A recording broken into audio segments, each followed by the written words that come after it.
There's a conversation that I've been having more and more lately, especially with high achieving, self aware women. And it sounds something like this: I don't understand why dating feels so hard when I know I would be a top tier wife. Because these are women who have done the work.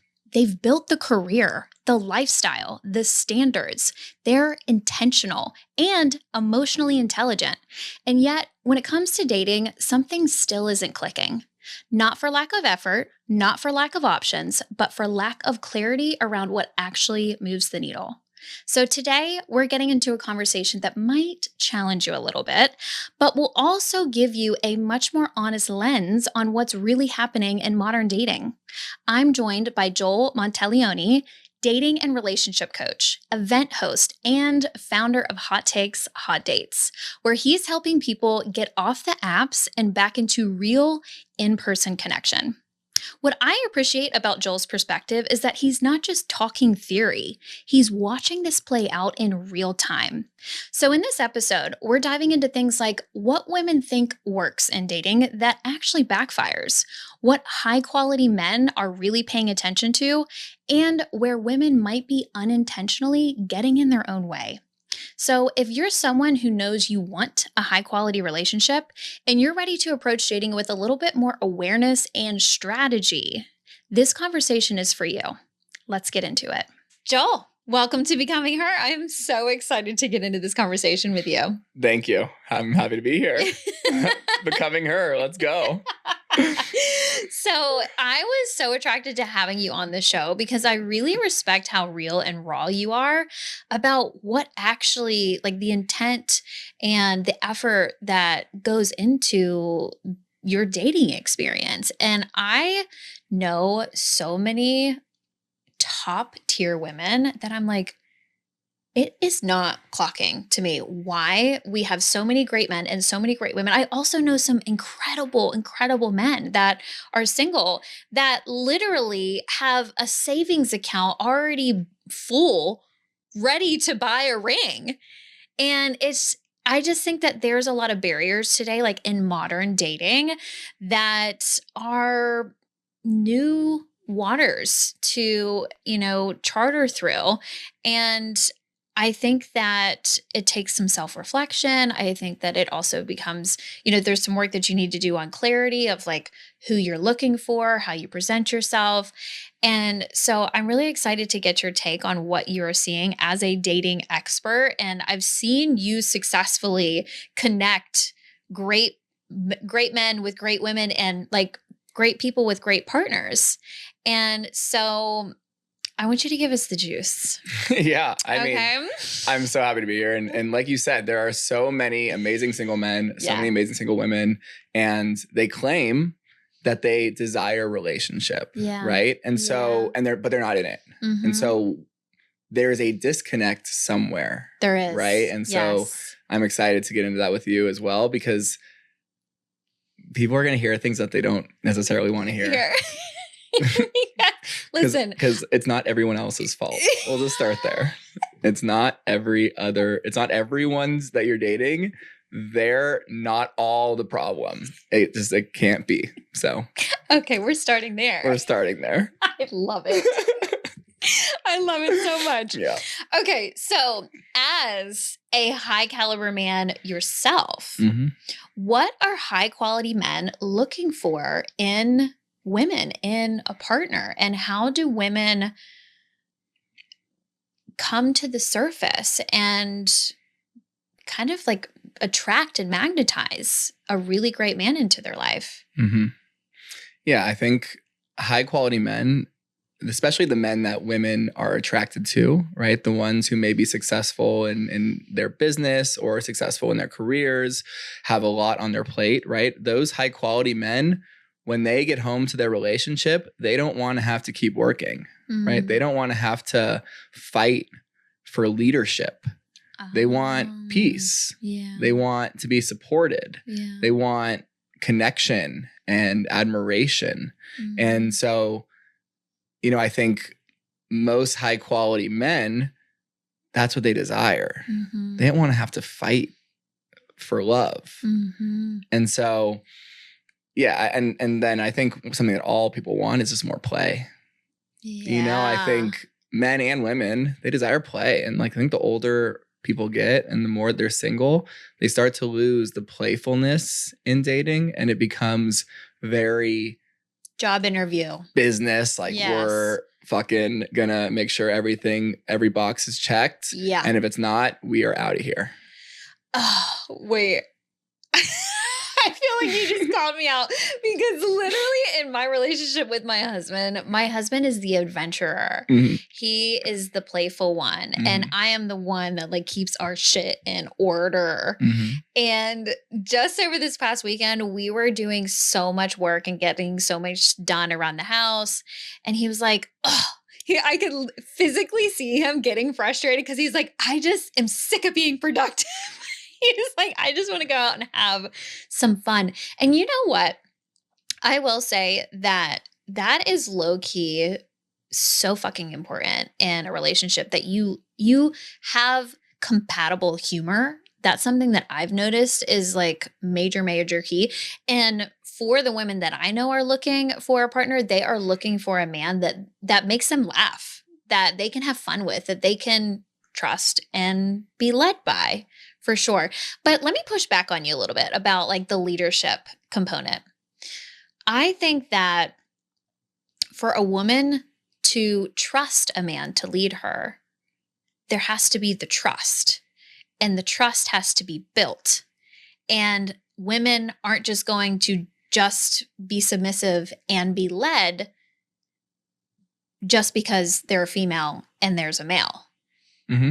So how do you think men could earn the trust of women to be worthy of leading a really smart, intelligent, hustling woman? Mm-hmm. I'm going to ask you a question. Okay. Why does he have to earn your trust? What did he do to not have the trust in the first place? Well, I think that when you're relying on someone to help you make decisions in life and to mm-hmm. lead you in life, mm-hmm. that's a really vulnerable thing to do. Mm-hmm. And I think that level of reliability needs to come with work put in to earn the trust for someone to vulnerably rely on you and mm-hmm. for you to lead.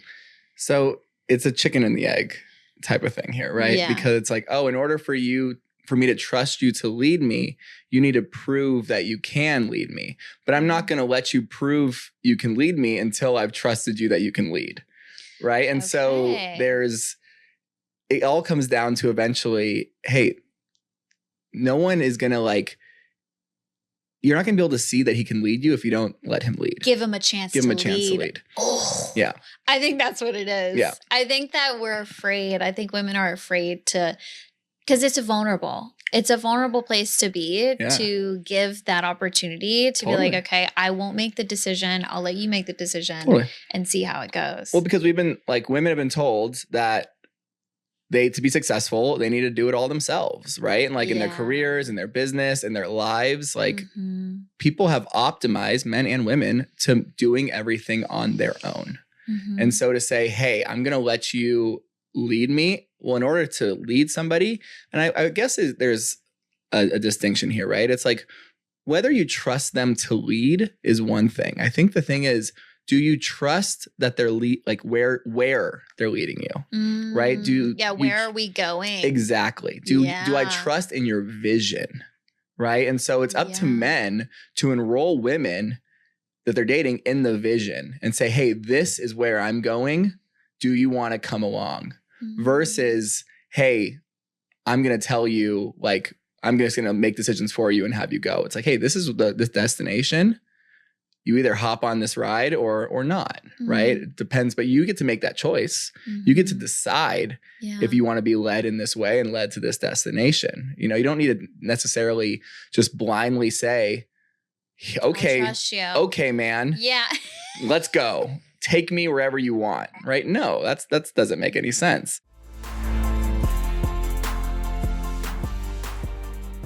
I want to talk to the woman who's carrying a lot right now, the one building the business, leading the team, holding down the household, and showing up for everyone who depends on her. I know, you embrace operating at a high level. But lately, maybe your body feels like it hasn't been keeping up. The fatigue hits in the afternoon, your stomach feels bloated more often than not, your hormones feel unpredictable, the weight is not responding the way it used to. And the brain fog? Not exactly helpful when you've got decisions to make. And what's frustrating is you're already doing the things. You're working out, you're eating clean, you're buying the organic groceries, but the labs keep coming back normal, and no one has actually taken the time to figure out what's happening inside your body. And let's be honest, you don't have the luxury of spending the next 5 years experimenting with your health. You've got too much going on. And shrinking your life because your body can't keep up? Not an option. Radiant Health Mastery is my private VIP one-on-one coaching experience for women who want their body performing at the same level that they do. Inside this 4-month program, we don't guess. We get to the root of the problem. We run industry-leading functional labs to uncover what's actually driving your symptoms. Then I build a customized healing protocol designed specifically for your body. Inside Radiant Health Mastery, you receive 4 months of private one-on-one coaching, bi-weekly mentorship calls with me, detailed one-on-one lab reviews so you actually understand what your results mean and what we're doing about them, plus 3 advanced functional labs covering hormones, inflammation, cognitive function, and gut health so we can stop guessing and start solving. You'll also have VIP text access to me between calls for support in real time, plus access to my private vault of masterclasses so you deeply understand how to support your body for the long run. This program is designed for the woman who prefers the accelerated route. She values privacy and she wants direct access to her mentor. And she understands that when her body is strong, sharp, and resilient, everything else in her life expands with it. Because the goal isn't just weight loss. It's energy that lasts all day, clear thinking, and a stable mood, and the kind of confidence that comes from knowing your body can keep up with the life you're building. Now, I only take on a small number of clients at a time because this is deep, private, one-on-one work. So if you're ready to stop guessing and finally get answers, you can apply for Radiant Health Mastery at the link in the show notes. If this is you, get your application in today.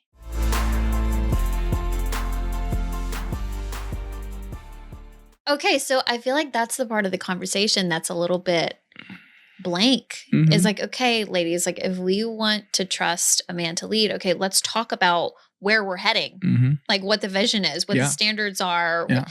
Okay, so And that's up to men to have that vision yeah, and to know where they're going, right? Like that's up to them. Do you feel like a lot of men know their vision?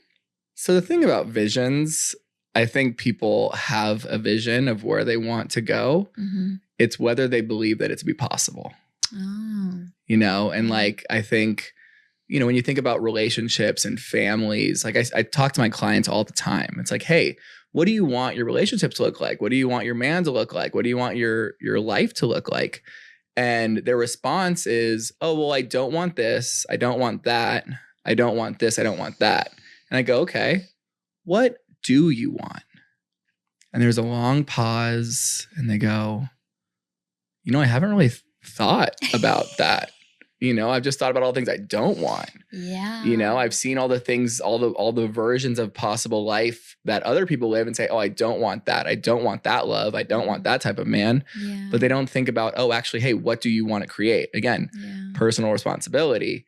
It's your role to decide where you want to go, what you're going to create, and to make it happen. And so I think people do know what they want, but they're afraid that one, it's not possible, and that two, that it's not going to happen. Or like maybe that it like won't be embraced. Yeah. Yeah, maybe. Yeah. Okay. So if a woman comes to you, Mm-hmm. or actually rewind, do men work with you as well? Mm-hmm. Okay.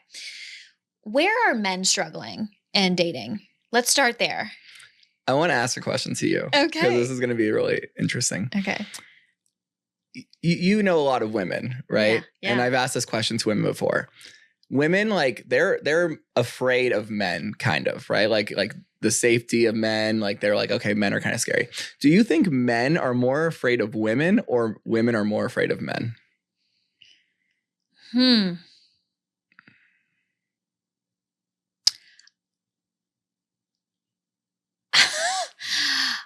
I don't know. Like, I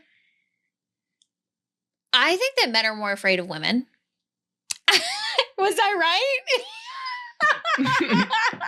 Okay, so men are more afraid of women than women are afraid of men. I And think so. this is where my mind went and the logic of my response, Mhm.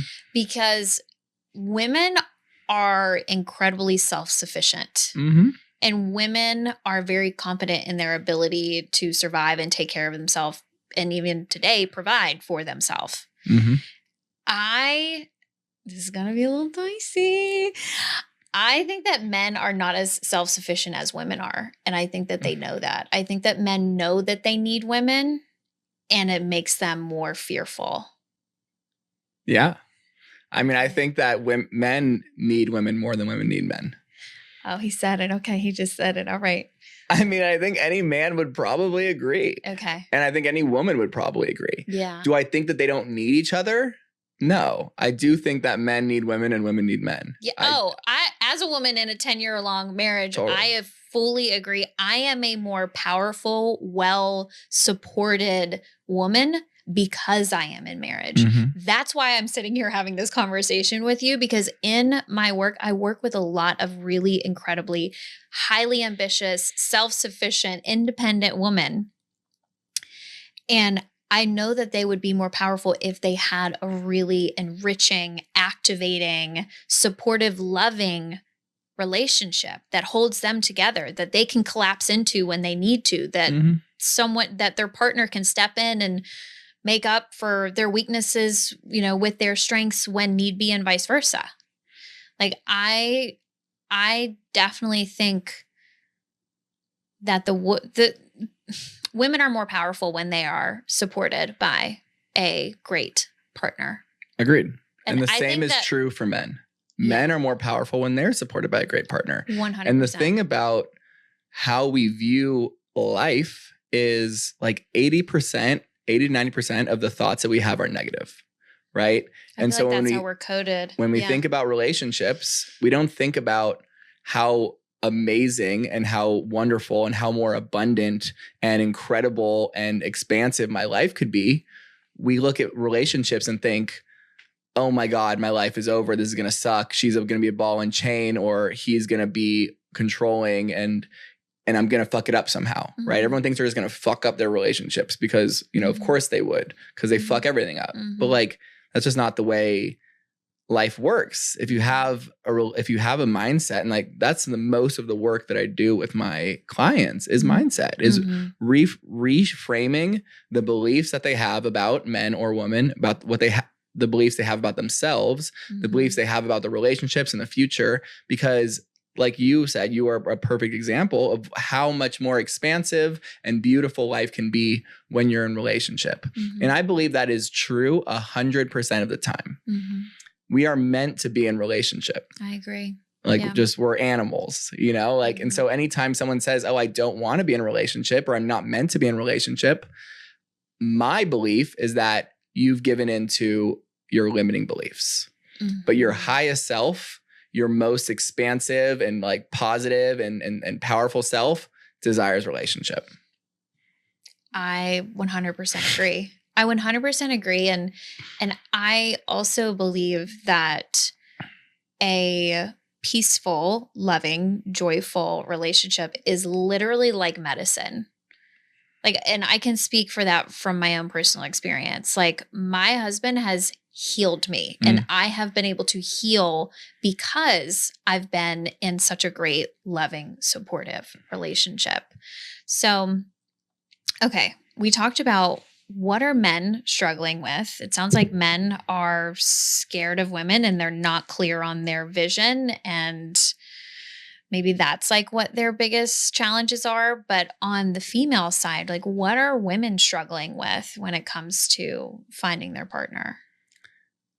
It all comes down to mindset, Okay. right? And, I'll talk to women all the time, and I'll ask them, hey, when I say men, what comes to mind? Oh, And they'll tell me, oh, they're trash, or there's no good men anymore. They're Peter Pans. They all suck. Like all the men, and like they'll just trash them. And I go, why, how then do you want to be in relationship with a man? Because if they're all awful, chances are you're not going to end up in a relationship with one of them. And so again, it all comes down to mindset and reframing how you think about men, right? If you think all men are trash and you hate men, which I think there's a lot of women and a lot of content out there, and that's like my biggest issue. I'm not a man hater, and I don't condone There's it. so at much all. man hating content on like very large female oriented podcasts that are like the most influential female podcasts in the world. And they just hate on men. And then what I find interesting is that usually those women who are hating on the men actually have boyfriends or have husbands, which that's doesn't make sense. So they're just hating on other men, but not their men, but it just doesn't add up. But yeah, I mean, it's like if you have a viewpoint towards men and you don't like them, then why is a man ever going to choose you? Like that doesn't, or a good man. Sure, maybe a dramatic man who likes drama will be like, okay, hey, I'll tame this girl who kind of hates me and like I'll make her love me and I'll create this chaos. And a lot of people thrive in chaos and they don't actually know what a relationship that is grounding and joyful and abundant looks like. They think, oh, a relationship is meant to be crazy. But yeah, I mean, like so I've said this in previous videos that I've posted, but I think that the divide between men and women is probably the most important social issue that we need to address today in this country. I agree. Because 10 to 15 years ago, you know, in politics, when the right and the left started to get very divisive and mean, it got to a point where, you know, the fringes were being the loudest and it started to drive the right and the left apart from each other. So much so that like the right and left can't even really have conversations anymore. They can't even look on the same, like in the same eye level. They can't see each other for who we are. And I'm starting to see a similar trend with men and women, right? Where we have the incredibly like fringe red pill stuff on the men's side who says all women should be in the kitchen and, you know, women should be submissive. And then a lot of men are gravitating towards that message because they think, oh, if all women are this certain way, then yeah, I'm going to resonate with this. Cause it points out people's victim story, like why everything isn't working out for them. Oh, I'm going to blame the woman. Okay, great. Yeah, that's something that I can get along with. And then the women, similar things like that fringe where it's like, oh, man hating, all men are a certain way. They're poor, they're broke, they can't lead. Women are going to find ways to resonate with, again, why are they single? Oh, it's the man's fault. And so if we don't actually take a breath and realize that men and women actually need each other for not only just the continuation of like society, but for our own personal happiness and own personal joy. Like if we don't decide to have a conversation together, I fear the same thing is going to happen 5-10 years down the road where men and women can't even really be in the same room together because they just don't like each other that much. So like that's my biggest fear. That's like my pessimistic mind that goes, and why I feel so passionate about the work that I'm doing and about how men and women relate to each other, because like there's so much anger and blame happening. Yeah. And at some point we all just got to like take a chill pill, take a breath and be like, hey, let's chat. And so I'm hoping that my message can support with that, because I like to bring things and make it humorous and fun and playful and approachable. Yeah. While also, you know, giving people the feedback and the information that they necessarily don't want to hear. But people don't like that. They want to be able to blame somebody else. The blame game is really easy. It's very cowardice. It's very easy. And it focuses on the ego winning versus there being a solution that's being seeked, is what I believe. Okay. So we're clear on what women are saying they don't want, but what are men and women saying that they do want? Everyone claims that they want a relationship. What do they want in a woman? What do they want in a man?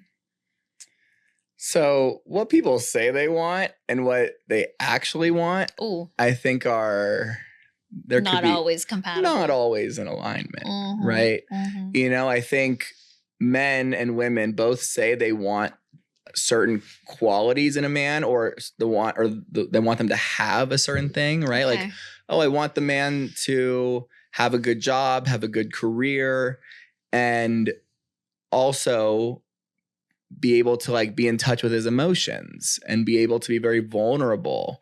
And it's like, and like present. And it's like, well, if a man is a shark at work and work and career is his life, and you want a guy who's very ambitious, chances are he's not going to be super present at home, right? That's just not who he is. Mm. He'll give you a good life, you know, he'll give you financial stability and all these things, but like you might need to work with him a little bit to bring out the emotional side of him. He's not going to have that already. Yeah. Right. Or on the other verse, it's like, I want a man who's really in touch with his emotions, really present.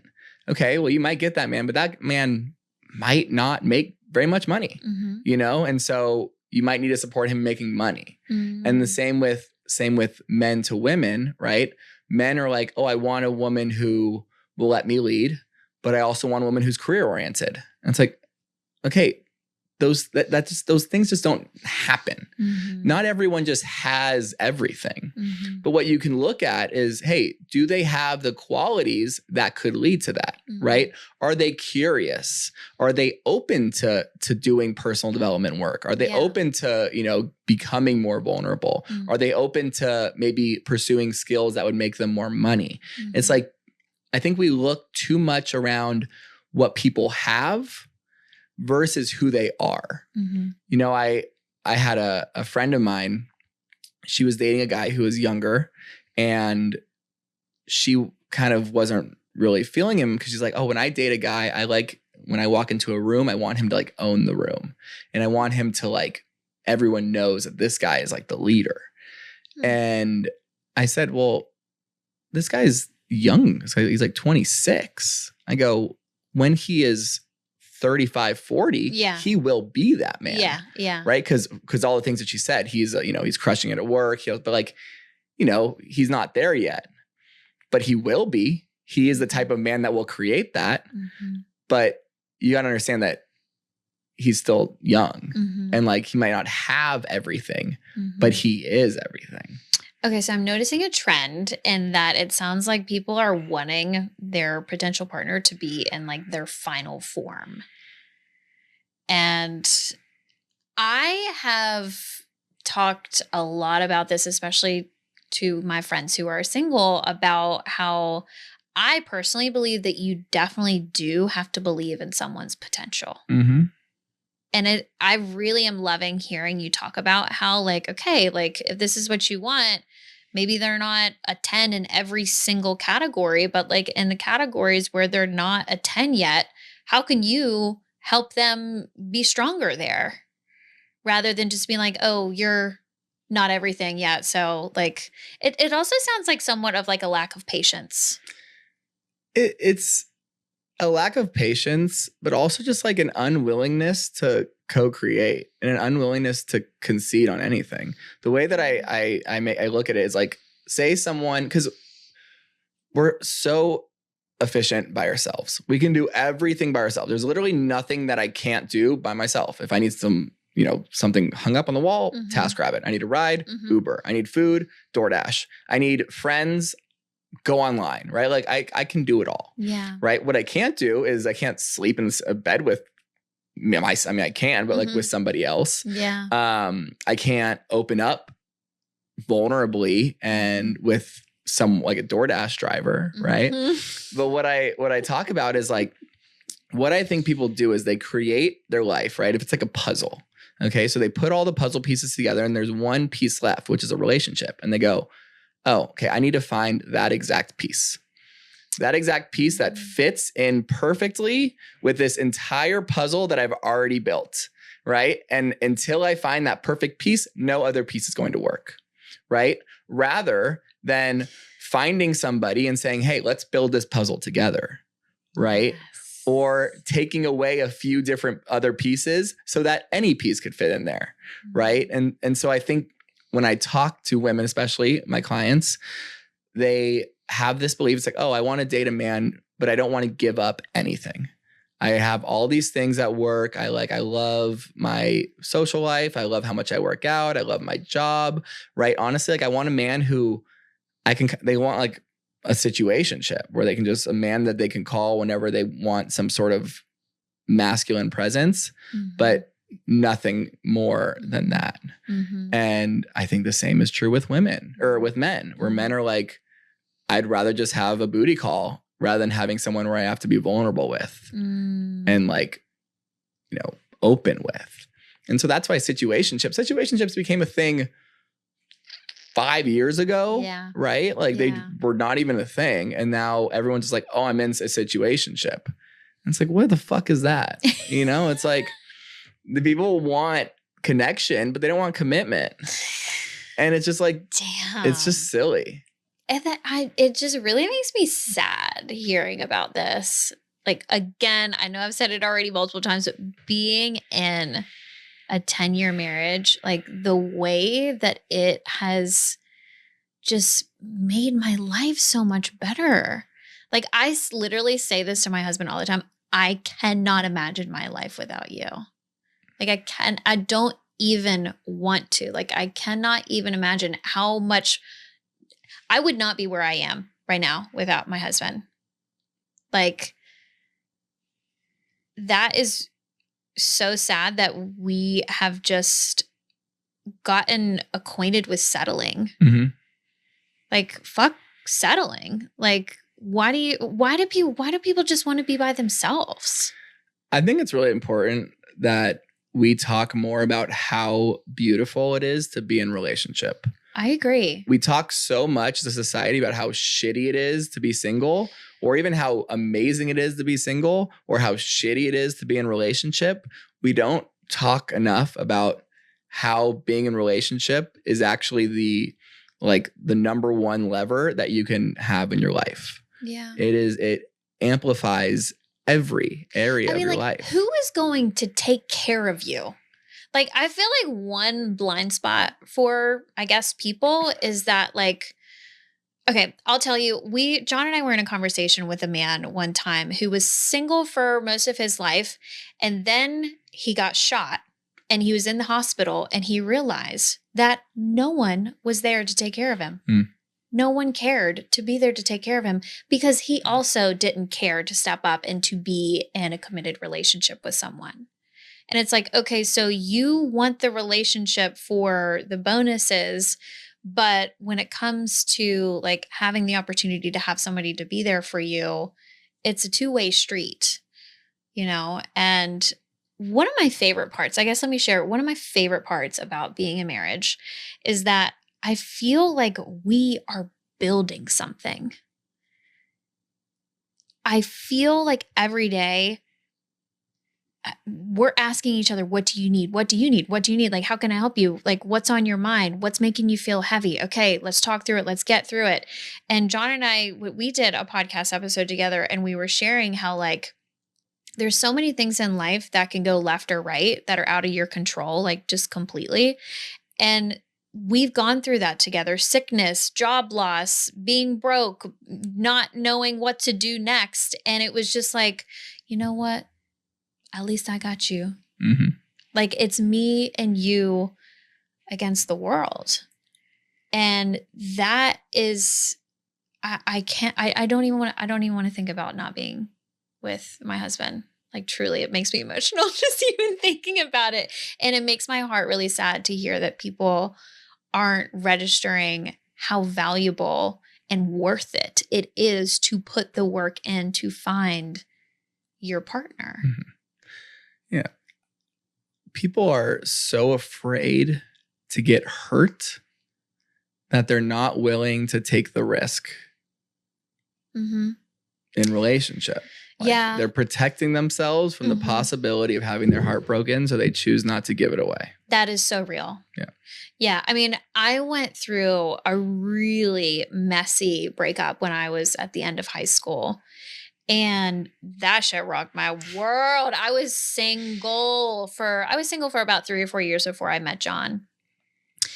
And I remember like really for the first like 5 years of us being together, one of my greatest fears was us breaking up. Like when I tell you that it was on my mind every day, like my fear, because I had been so traumatized from that other breakup, like it was so like life shattering and challenging, painful. And I really didn't want to go through it again.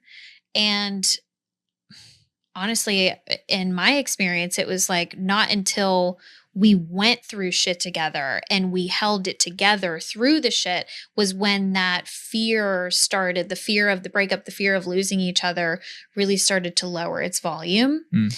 And the other thing that I think gives that fear a lot of power is this notion that there is only one person that could ever be the love of your life. And this like notion that like, okay, if I am able to find that one person and then like, what if we break up? It's just like this like catastrophizing cycle that I've experienced it for myself as well, that I think it does activate that like survival protection, stay safe, stay alone, energy.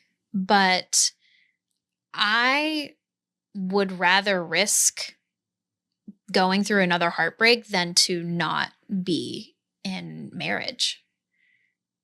That's the only way that you can build a relationship is by being 100% authentic and vulnerable and open and trusting with this person, where, there's a possibility for you to have your heart ripped out and destroyed and for it to be so fucking painful, right? And there's also a possibility that it can be better than you ever imagined. 100%. And so focusing more on the possibility and less on, the fear, like that's where it all lives. Like, again, it's going back to the same thing that we talked about in the beginning with like your vision, right? It's like people want things, but they don't believe that it's possible. So they play small. They protect themselves. And the same is true in relationship. I see this in my work as well with women who have dealt with chronic symptoms for decades, and they will resist or postpone working with me or working with anyone who, is proven capable of helping them to heal not because they lack faith in me, and not even completely that they lack faith in themselves, but it is the hope that feels dangerous. Like having hope in your situation, like with dating, it's like having hope that a relationship could be fulfilling and last feels dangerous. It's uncomfortable. Yeah. It's different. Like they've gotten so, and your clients or your people you work with, like they've gotten so comfortable in the pain and the suffering that anything outside of that actually feels scary. Right. And with my clients, I will work with my clients. I said, like, we have a container and a retainer. And then if they're not in a relationship by the end of it, I will work with them for free until they are in a relationship. The relationship of their dreams, not just any relationship, not just like pick someone off the street. And so if someone comes to me and they say, I want to be in a relationship, I go, okay, great. Hey, this is how much it is, how we'll work together. And we will not stop working together until you are in that relationship. And then they go, I don't really know. And so it's about them then. And so then I look at them, I go, then you don't really want to be in a relationship. And they pause and they go, oh, whoa. Because there's nothing for them to lose, only things for them to gain. So it's actually has nothing to do with it's all about them. Oh my gosh. Yeah. I love that. Yeah. I love that so much. Oh my gosh. Okay. So I also want to talk about these in-person experiences that you host, because I've heard such like hot and cold feedback about the apps or not the apps in person. People don't have great social skills. How do you approach women? Women, like I've definitely heard a lot of men being really anxious about not knowing how to approach women because it's like there's a million ways to do it wrong. So how can let's give the men some tips on like how to approach women in like a well-received way, because from my perspective, like you're hosting these in-person events and like you're seeing the interactions in person. So how can they approach a woman in a way that is well-received? So I just talked to a client about this yesterday, and a lot of my male clients, they're afraid to go and approach women because they're afraid to get rejected. Right? Yes. And what I tell them is you're afraid to get rejected because your intention is you're going up to them because in the end, you want to fuck them. Mm-hmm. You know, it's not that you want to date them, like you want to fuck them. Right. And so you're going up and saying, with the transaction. Yeah, exactly. It's like, hey, I want to do the things that I need to do so that I can fuck you as soon as possible. Right. Which is get your number, take you out to dinner, maybe take you out to another dinner, and maybe a third dinner, but then eventually I'm going to fuck you, right? And so for men, that doesn't feel good for them. That feels icky. And so they're actually like, I'm actually going to respect her and not even approach her at all because like he knows his intentions. I know my intentions aren't pure. Oh, right? Shit. And so this is so good. And so like, whether men say that's not true, they're lying. Because that's what we all want, you know, in the end. And so what I tell men to do is your intention gets to be connection. Yeah. You just get to connect with this person. And then if you want to connect more, then you get to connect more and you get to connect more and you get to connect more. But like that is the intention that you get to start with. And when you have the intention of just connection and take all of the romance off the table, it's actually a lot easier to connect with somebody the same way you connect with a coworker or a family member or a neighbor, right? There's the pressure. No sex, like that's just off the table. And like the thing about what men, it's always like trips me out is like men think, oh, I can just ask this girl out and she's just gonna like say yes to go on dates with me without any information on who I am as a person, right? Like, like sure, there are some men that can walk up and say, hey, I want to take you out. And then a woman would be like, yes, of course, right? That's not most men, right? And I tell that to my male clients. I go, hey, you're optimizing for a game that you're not going to win, right? You want to learn how to approach women better at the bars. That is not your place of that you're gonna be successful in. Like it's just not because you're not attractive enough to win at the bars. But you are attractive are the women who actually want to start a family, who want a man who has a stable job, who has a man that wants to take care of her, who is family oriented. All the things that you are, women find that attractive, but you got to play on the right field, right? Mm-hmm. You can't go to a girl who's drinking at a bar and be like, hey, I want to start a family. Like I'm a really good guy. She's going to be like, no, I'm going to talk to this guy. I have to tell you about this experience me and Gab had the other day. We went to an establishment and we were out. Neither one of us drink, but obviously her and I are really beautiful women and we clearly work out and take care of ourselves and have very high standards for ourselves. I have to be honest that like I was really surprised. These two younger guys walked up to us and they had some corny like game that they wanted us to play. And they approached us and I was just like, you don't take care of yourself. And I can see that. You said that to them? No. They said that to you? No, nobody said this. Oh, okay. But in my head. You were thinking about that. You were thinking about them. Yes. They don't take care of themselves. Yes. Got it. Okay. I clearly put in hella fucking work.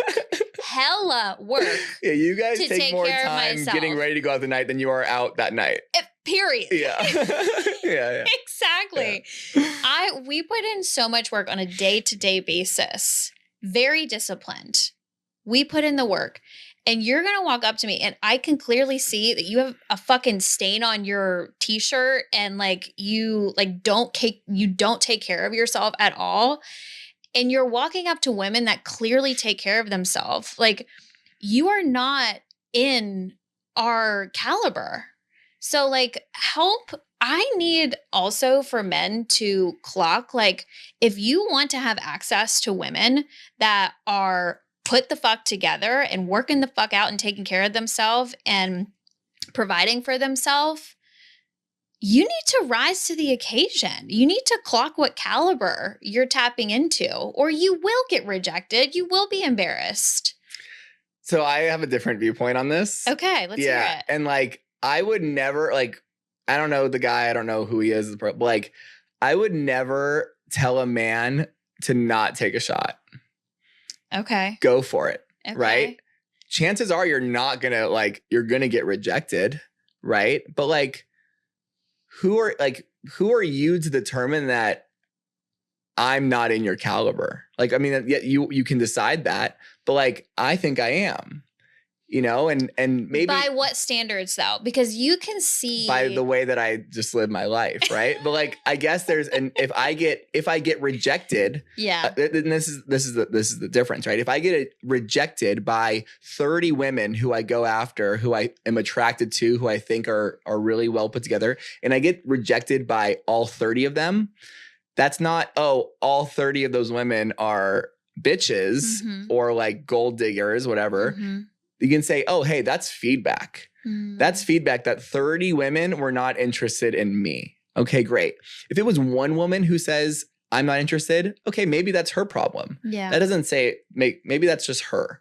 2, okay, maybe that's just bad luck. But if it's like every girl that you're going after is rejecting you, then it's time to look in the mirror, and that's feedback for you. Right. And so it really determines on, hey, what do you do with that information? Right. Do I say, oh, do I blame you for who you are and how you perceive me?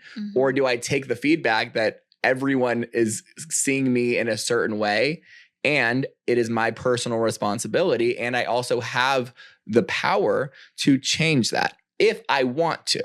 Right. Right. So if I want the type of woman that you and Gabby are, then maybe I need to elevate things in my life. Right. If I don't, then go after some other people. Right. But like, it all comes down to how you perceive the rejection, how you perceive the feedback, and what you do with it. I think a lot of men get rejected and then they just blame the woman that it's their fault. Oh, 100%. Yeah. Versus saying, oh, hey, one of my coaches has this saying. It's like, if one person calls you an ass, like, okay, that's whatever. If 15 people call you an ass, like, buy a saddle, you know, because buy a saddle. Because like, if that many people have the same experience of you, it's something to look at. If one person has that experience of you, that could be your problem, not mine. But if everyone continues to give you the same feedback, yeah, you got it. It's your responsibility to either change it or accept it. Yeah. And like, on the other side of that, like, we were kind to these men, like very kind. We hosted a little bit of back and forth with them, and neither one of us made them feel like they were idiots for walking up to us. I don't condone that. I think that's wrong. But I do think that we need to get honest with ourselves about, like, if I want this type of woman, then I need to rise to the occasion to be this type of man. Yeah. I mean, I agree. Yeah. I agree. Okay. I feel a butt coming on. There is a little bit of it. And I think what's challenging, right, is that we have more and I'm probably gonna get shit for this, but whatever. We have more and more women rising to levels of success that we've ever had, right? And so it requires men to potentially rise to a level on a collective scale that they've never risen to before. You know, like women were like, oh, I want this man. It's like, well, hey, we don't really know who that man is.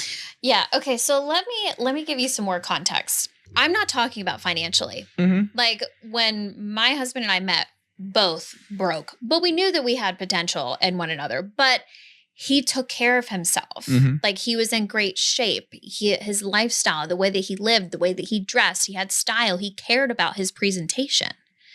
That was like base number one in his compatibility with me.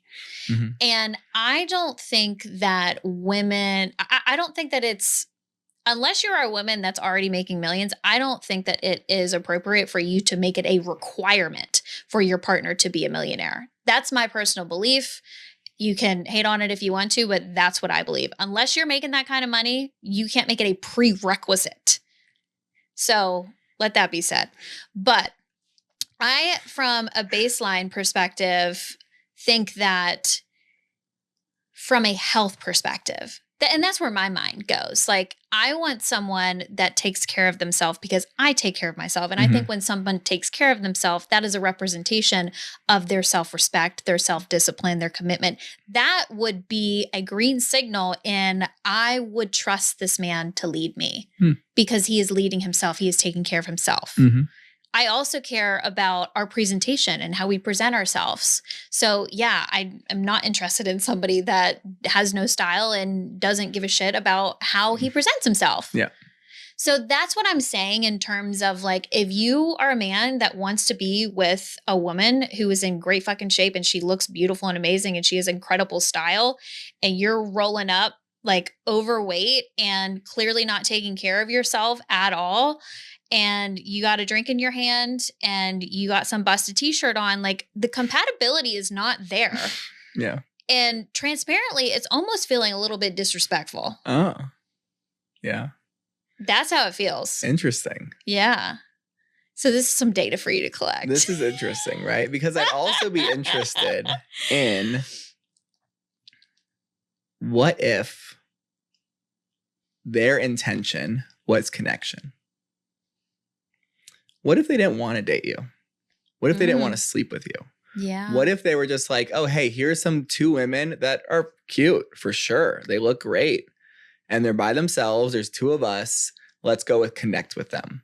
Yes. And I'm not saying that's what they did. Yeah. I'm not saying, but like there are a lot of assumptions on your end. There is. That they were trying something. It's like, oh, how dare they even come up to us looking like that? It's like, well, what if they just wanted to have, like, they want to connect, right? And I think that there is a way to make that clear.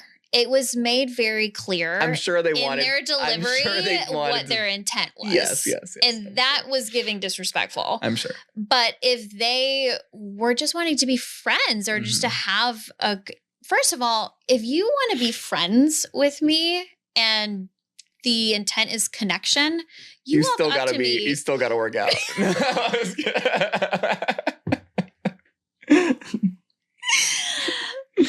I mean, no, I'm kidding. No, that's not where I was going. But walk up to me and ask me a question about myself. Yeah. Be curious about me. Yep. Like, start a genuine conversation. Don't come up to me with some corny ass joke that's supposed to be some pickup line. Like, what the fuck? What the hell? We were both like baffled. Yeah.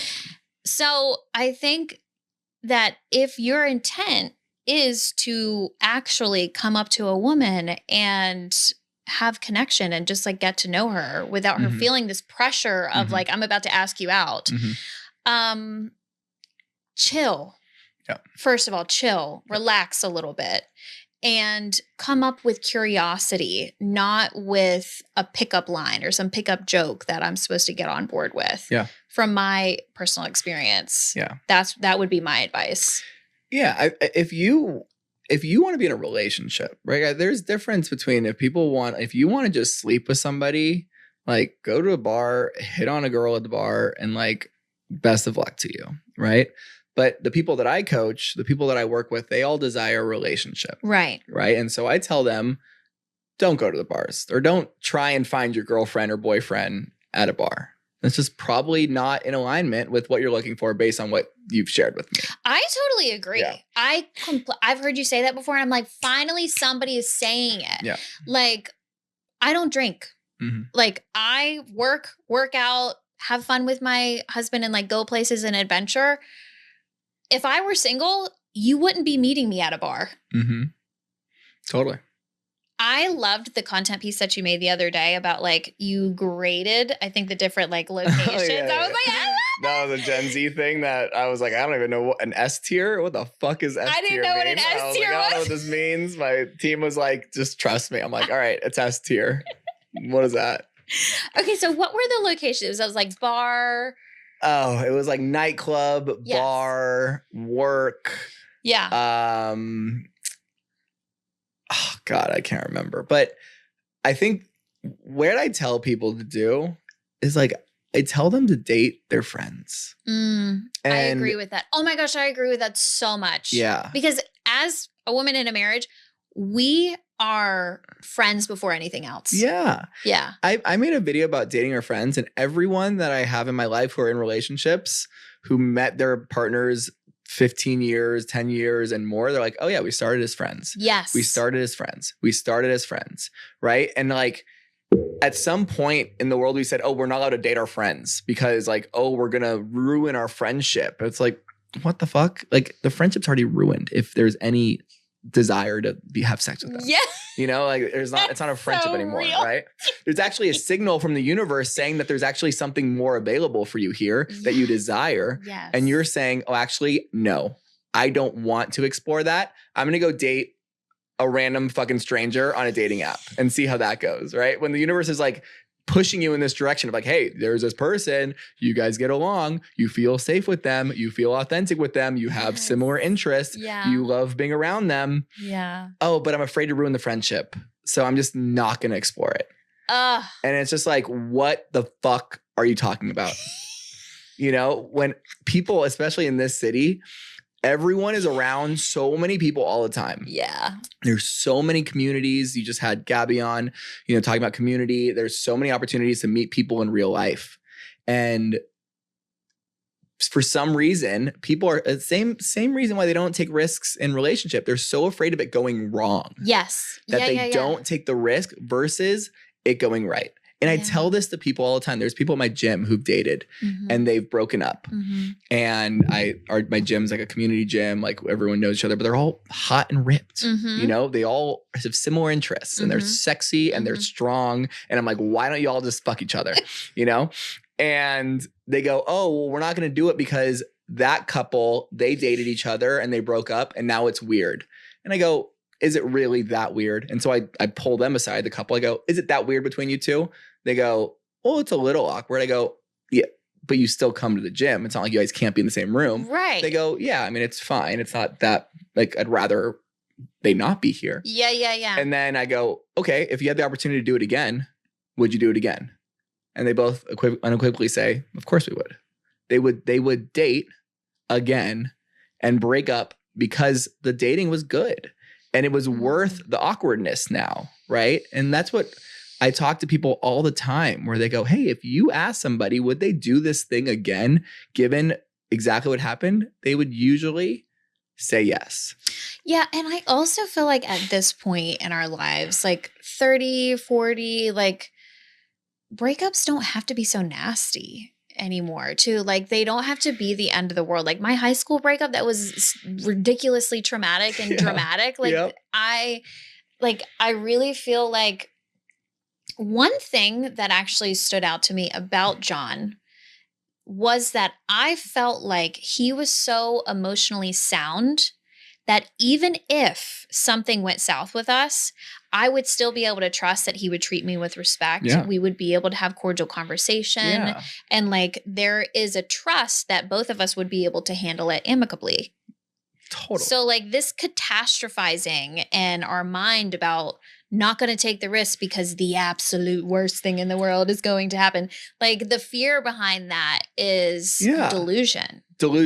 Yeah. And it's a protective mechanism. Yeah. Right. It's just protective. It's and a lot of people like this is I have a post coming up. The most dangerous person in dating is your friend that validates your victim story. Oh.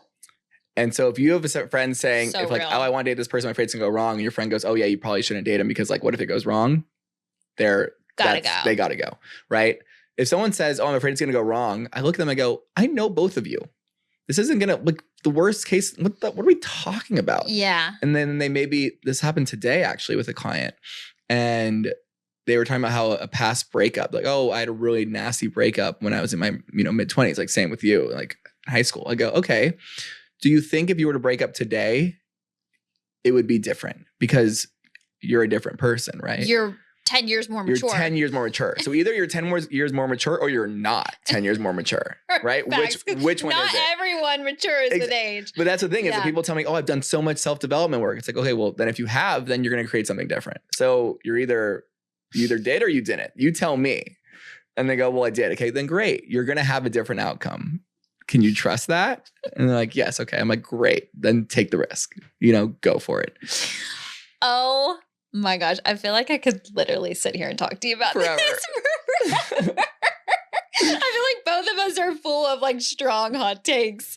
And I love like the conversation though, because I really respect you and I really do feel like I can be completely honest with you about like my perspective about the dating world and who I would be if I were single and how I would, host it. But I am just so grateful that there is a you that is doing this work because I also am fearing seeing the direction that we're heading in and the polarization, the man-hating, the fear, the choosing to settle for aloneness or situationships. And I just want to shout it from the rooftops that like marriage makes you more powerful. You will not always be strong and you need someone to be there for you when you feel weak. And I'm just so grateful for your work. I think you're fucking brilliant. And I'm so glad that you're so committed to this. And I was really excited to put your brilliance on the mic and to have you on today. So thank you so much for coming. And I think we were probably going to have some more to talk about later. Yeah, I would love to come back. Thank you so much for having this conversation. Of course.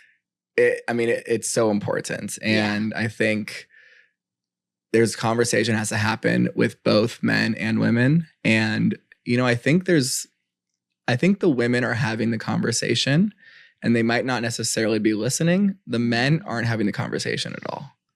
Right. And so that's the difference. Well, I also think that men aren't as biological clock pressured. Totally. So they aren't at all. They aren't exactly. less or more. They're just not at all.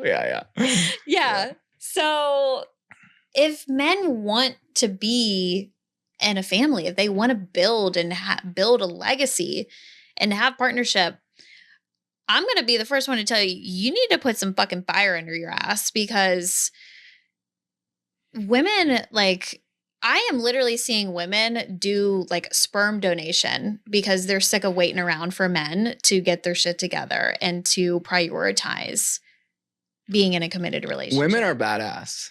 They're the most badass. They're like, you know what? And I want women to know that I think that they are incredibly badass and they can do it all by themselves. And also they don't have to.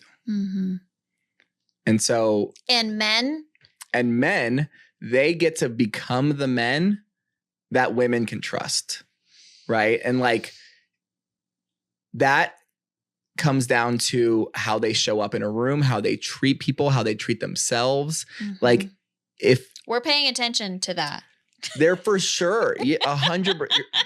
You're paying attention We're paying attention. Everything. Right. And it's so interesting. I have so many men come to me and they're like, Joel, how do you have so many female friends? I'm like, what? I just treat them like humans. I connect with them, like they trust me because I see them as equal. I see them as friends and peers and colleagues. I don't see them as just someone that I can or cannot have sex with. Oh my gosh. That needed to be said. Yeah. Yeah. I think that they need to set that down. And like, what is it? Why is that so fucking important? Like, I mean, men are just horny. I know, but I think it's more about ego. I think it's more about like, oh, I bagged her. Oh, I bagged her. Honestly, that's not fucking impressive. What's impressive is when a woman chooses you and wants to stay with you, and then you have the audacity to be the man that she trusts to stay with. Mm-hmm. It's impressive when a woman wants to commit to you. It is not impressive when a woman will have sex with you. It's not impressive. It's not impressive. Not a flex. No. Yeah, I think men, you get to get clear on what you want your life to look like and take personal responsibility in creating it. And then finding a partner who is enrolled in that vision. Well said. And period. S tier. Joel, thank you so much. Thank you. It's been an absolute pleasure having you on. So and I'm so excited to see the work that you do. Thank you. If you loved this episode, share it with a friend and leave a quick review. And if you want to go deeper, everything you need, resources, programs, and ways to connect is in the show notes. And don't just save this episode. Pick one thing, apply it today, and let it compound. I'll see you next time on Becoming Her.